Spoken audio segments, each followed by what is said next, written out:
युरियाचा मुबलक साठा वगैरे सगळं आहे. आपल्या सर्वांना माहिती आहे की हवामान विभागाच्या अंदाजानुसार साधारणतः 24 तारखेनंतर मान्सून सगळीकडे राज्यामध्ये सक्रिय होईल असा हवामान विभागाचा अंदाज आहे.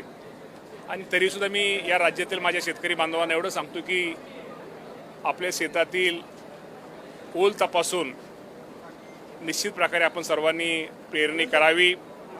आणि हवामान विभागाचा अंदाज आहे की पाऊस चांगला ह्या पहिल्या 8-10 दिवसामध्ये पडेल.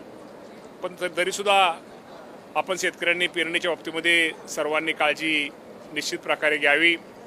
खताच्या बाबतीमध्ये आज तरी आपल्याकडं साठा हा आपला व्यवस्थित आहे. आणि आता जे पूर्वी आपल्याला माहिती आहे की जो केंद्राने आपल्याला आवंटन राज्यासाठी मंजूर केलेलं आहे, आपल्याला त्याप्रमाणे ते आवंटन आपल्याला जे मंजुरी प्रमाण मिळावं यासाठी मी स्वतः राज्याचे मुख्यमंत्री देवेंद्र फडणवीस साहेब असतील, आम्ही केंद्राशी आदरणीय शिवराज सिंह चौहान साहेब, आदरणीय नड्डा साहेबांशी बोलतोय. आणि जे आपलं राज्याचं आवंटन खताच्या बाबतीमध्ये जे मंजूर आहे ते आपल्याला निश्चित प्रकारे मिळावं अशी आम्ही त्यांना विनंती केलेली आहे. आणि ते निश्चित प्रकारे आवंटन आपल्याला सगळ्याला मिळेल.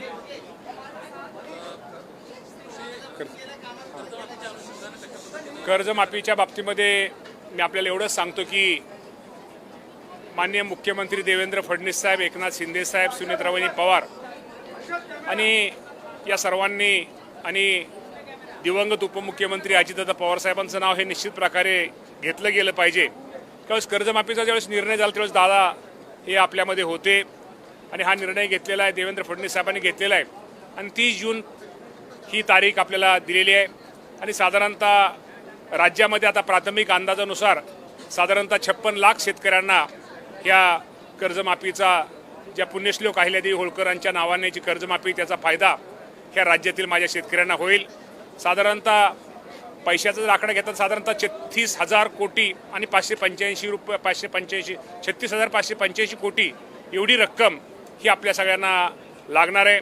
आणि निश्चित प्रकारे या बाबतीमध्ये अनेक आमच्या सदस्य आमदार महोदयांच्या काय सूचना आहेत, शेतकऱ्यांच्या सूचना आहेत, शेतकरी प्रतिनिधीच्या सूचना आहेत. यामध्ये थोडं काय बदल करणं गरजेचं की जेणेकरून शेतकऱ्यांना या बाबतीमध्ये शेतकऱ्यांना अधिक त्यामध्ये शेतकऱ्यांची भर होईल.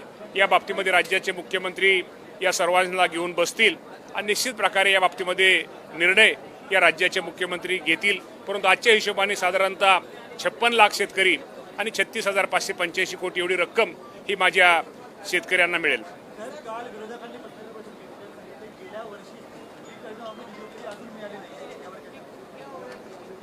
कर्जमाफी तर मला वाटतं सगळ्याला मिळालेले, मला वाटतं प्रोत्साहन अनुदान थोडं पाठीमागं राहिलं होतं, ते निश्चित प्रकारे आपणही ते देण्याचा प्रयत्न बऱ्यापैकी दिलेला आहे. आणि जे अजून काय मला म्हणजे राहिलेला आकडा असेल त्या बाबतीमध्ये देण्याचा निश्चित प्रकारे. पण पूर्वी हे प्रोत्साहन 2019ला पूर्वीची कर्जमाफी ही 2019ला झाली होती आणि त्यामधली रक्कम माझ्या माहितीप्रमाणे प्रोत्साहन अनुदान तिथे राहिलं होतं.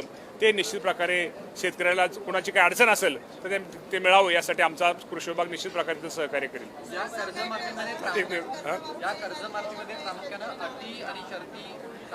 मी तुम्हाला खरंच प्रामाणिकपणे सांगतो, मी राज्यांच्या मुख्यमंत्र्याचं माझ्या सर्व राज्यातील शेतकऱ्यांच्या वतीनं या तिघांचंही अभिनंदन करतो, त्यांचे आभार मानतो. खरं तर पुण्यश्लोक अहिल्यादेवी होळकरांच्या नावाने ही जी कर्जमाफी योजना आहे, कदाचित राज्यामध्ये यापूर्वी 2007, 17, 19 आणि ही 4थी कर्जमाफी आहे.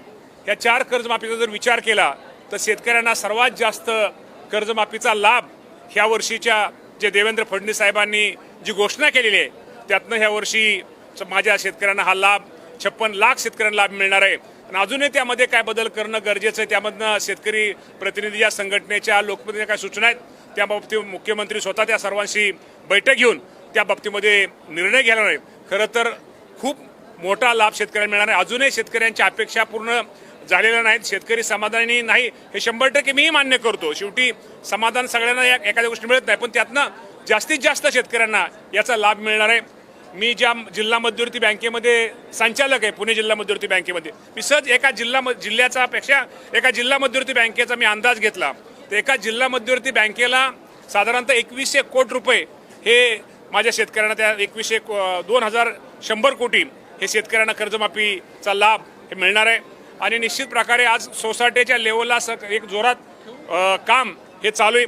ज्या तालुक्यामधनं मी इंदापूरमधनं आज तिथं लोकप्रतिनिधी मी तिथं आमदार म्हणून निवडून येतो त्या तालुक्यातल्या माझ्या सचिव महोदयांचं तिथल्या बँक अधिकाऱ्यांचं मी खरंच आज कौतुक करतो.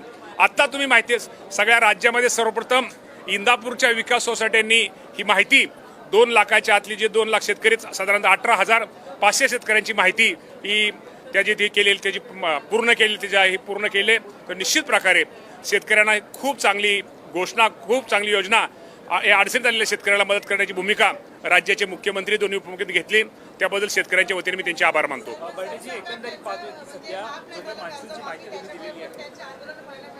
ताई सर 7-12 कोरा म्हणण्यापेक्षा 7-12 कोरा म्हणण्यापेक्षा शेतकऱ्याला ह्या अडचणीच्या काळामध्ये आपल्या सगळ्यांना माहिती आहे गेल्या वर्षी अतिवृष्टी झाली.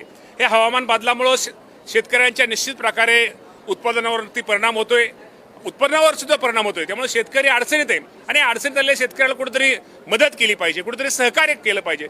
शेवटी सरसकट किंवा सगळं आपण म्हणणं बरोबर नाही परंतु जास्तीत जास्त शेतकऱ्यांना जास्तीत जास्त गरीब शेतकऱ्यांना ह्यातनं कशी मदत होईल तो प्रयत्न चाललेला आहे. आणि मी तुम्हाला आज प्रामाणिकपणे सांगतो यावर्षी कुठल्याही क्षेत्र की एवढं क्षेत्र पाहिजे या क्षेत्राची आट या कर्जमाफीमध्ये टाकलेली नाहीये.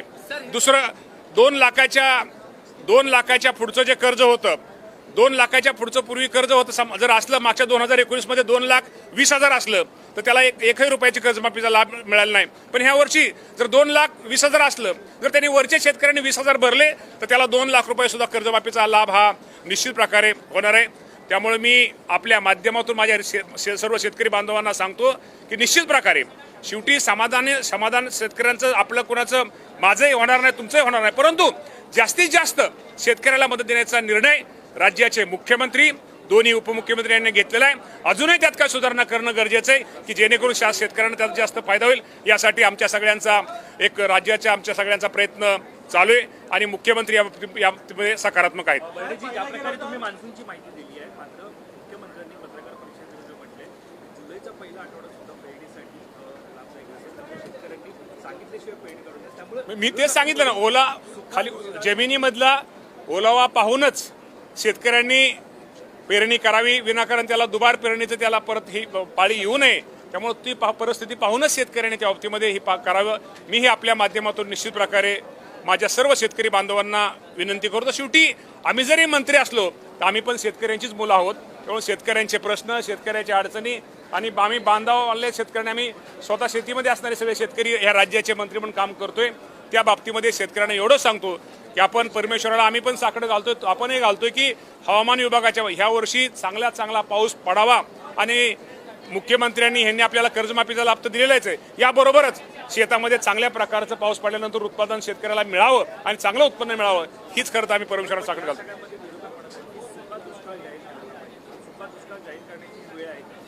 सुका दुष्काळ जाहीर करण्याची आता पाऊस पडायला आपण सांगितलं हवामान विभागात आता पाऊस थोडा काही ठिकाणी सुरू झाला. मी म्हणणार नाही थोडा सुरू झालेला आहे. अजून पावसाला आपण वेळेस साधारणतः एक अंदाज दिसतोय की 24 जूनच्या पुढे पाऊस हळूहळू सर्वकडे पाऊस जाऊ शकतो. त्यामुळे निश्चित प्रकारे पावसाचा अंदाज बघून जमिनीतला ओलावा बघून शेतकऱ्यांनी पेरणी करावी.